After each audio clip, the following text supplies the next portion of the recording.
اب اگر ہم ایئرپورٹس کی بات کریں، لاہور ایئرپورٹ کی بات کریں، تو لاہور ایئرپورٹ پہ آپ کے پاس 7 ایئر بریجز ہیں، اور یہ نیا ایئرپورٹ ہے، کوئی بہت پرانا ایئرپورٹ نہیں، میرے خیال میں 10 سال پرانا بھی نہیں، اور آپ کی مارکیٹ بڑھ چکی ہے، ایئر لائن زیادہ آتی ہیں، سو پیک آورز میں کئی دفعہ یہ دیکھا جاتا ہے کہ آپ کو پھر بس کیا جاتا ہے۔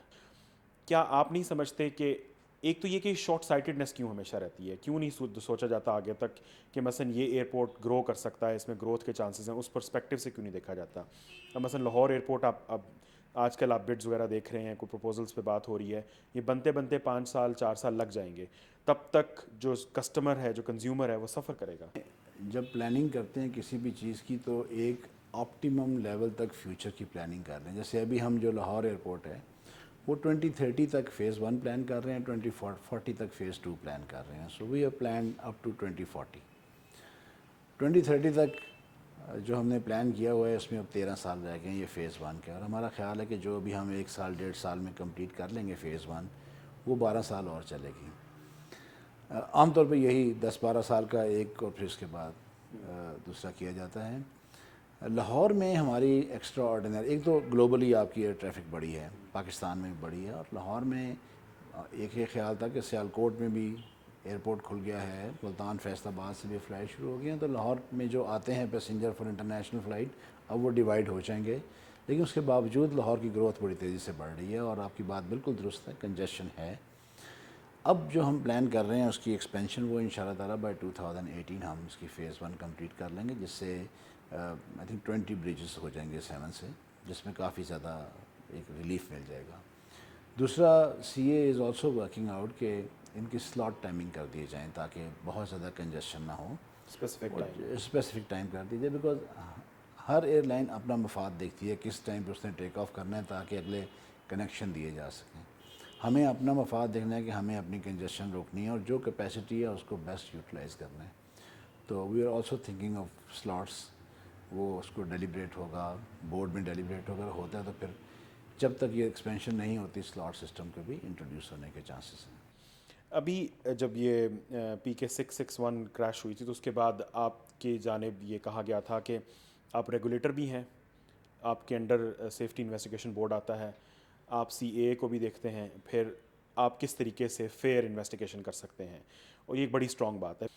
تو آپ نہیں سمجھتے کہ ایک جائز مطالبہ ہے کہ سیفٹی انویسٹیگیشن بورڈ ایک انڈیپینڈنٹ باڈی ہونی چاہیے جو بغیر کسی پولیٹیکل یا ایڈمنسٹریٹو پریشر کے اس طرح کے واقعات کی تحقیقات کرے اور پھر اس کو منظر عام پہ لائے تاکہ لوگوں کو بھی پتہ چلے کہ ہوا کیا تھا؟ انسیڈنٹلی ہماری جو 2015 کی ایویشن پالیسی ہے اس کا یہ ایک فنڈامنٹل پارٹ ہے کہ سیفٹی انویسٹیگیشن بورڈ الگ ہونا چاہیے سول ایویشن سے, اور اس پالیسی کے تحت as per an executive order اس کو الگ کر دیا گیا ہے. ابھی وہ ڈائریکٹلی ڈویژن کے انڈر کام کر رہی ہے, سول ایویشن ڈویژن کے انڈر کام کر ایویشن رہا ڈویژن کے انڈر کام ہے, کر لیکن رہا ہے. کیا اس کو انڈیپینڈنٹ نہیں ہونا چاہیے؟ ایویشن ڈویژن کے اندر بھی کیوں کام کر رہا ہے؟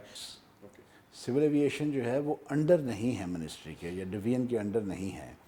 They have their own act, statute ہے ان کا اپنا, اس کے تحت وہ گورن ہوتے ہیں. آلموسٹ آل دا اتھارٹیز جو ہیں وہ اسٹیچوٹ کے تحت ہوتی ہیں, لیکن to correspond with the government to lease on اور اپنا وہ کرنے کے لیے ایک لنکیج جو پرووائڈ کیا جاتا ہے وہ کوئی نہ کوئی ڈپارٹمنٹ ہوتا ہے. گلگت چترال کے ایئرپورٹس, کیونکہ ہم پی کے 661 کی بات کر رہے ہیں, اور ان دونوں ایئرپورٹس کی ریسٹرکشنز ہیں, اسپیس کی ریسٹرکشنز ہیں, لینڈنگ کی, اور سارے آپ سمجھتے ہیں کہ ان میں کوئی تبدیلی لائی جا سکتی ہے کہ جیٹ آپریشن شروع ہو سکے؟ یہ ہم نے اسٹڈی ایک کنٹینیوس ہمارا عمل ہے کہ ایئرپورٹ کی اپگریڈیشن کرنا.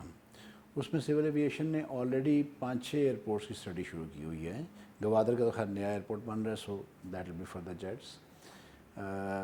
مظفر آباد, راولا کوٹ, بنو, ڈیرہ اسماعیل خان, یہ چترال, گلگت, ان سب کا انہوں نے انڈرٹیک کیا ہوا ہے کہ کتنا ایسٹیمیٹ ہے, کتنا لگتا ہے, اور اس کی وائبلٹی کیا ہے. گلگت میں نیچرلی یہ ایئرپورٹ میں تو بالکل گنجائش نہیں ہے, we'll have to have a new airport, جو کہ اس کا پلاننگ میں شامل کیا جا سکتا ہے. کب بنتا ہے وہ پھر ڈپینڈ کرتا ہے سورسز کب ہیں, کہاں ہیں. سو یہ اسٹڈی انڈرٹیک آلریڈی کی ہوئی ہے, کچھ کی ان کی کمپلیٹ ہو گئی ہے, کچھ کی ہو رہی ہے, اور یہ جہاں تک سول ایویشن کا اپنا بجٹ ہے اس میں کچھ کرے گی, جو باقی ہے we'll seek help from the government to do لیکن دیٹ. اسپیسیفکلی گلگت چترال کے لیے کچھ کر رہے ہیں؟ کچھ یہی ہونے کی امید ہے؟ ہونے کی امید تو ہے, بیکاز گلگت جو ہے وہ خاص طور پہ ہمارے سی پیک روٹ میں بھی آتا ہے, تو ہماری یہ one of the priorities of civil aviation ہوگی.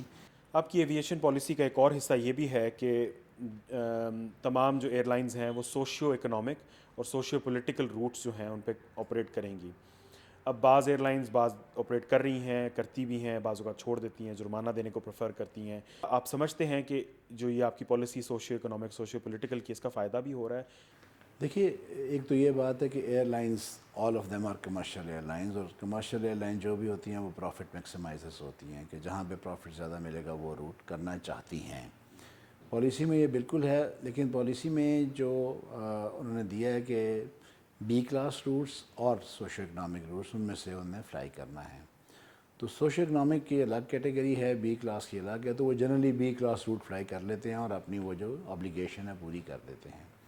ابھی جو ہم امینڈمنٹ لے کے آ رہے ہیں اس میں ہم ڈفرینشیٹ کر رہے ہیں، اس میں بی کلاس کو الگ کر رہے ہیں اور سوشو اکنامک کو الگ کر رہے ہیں.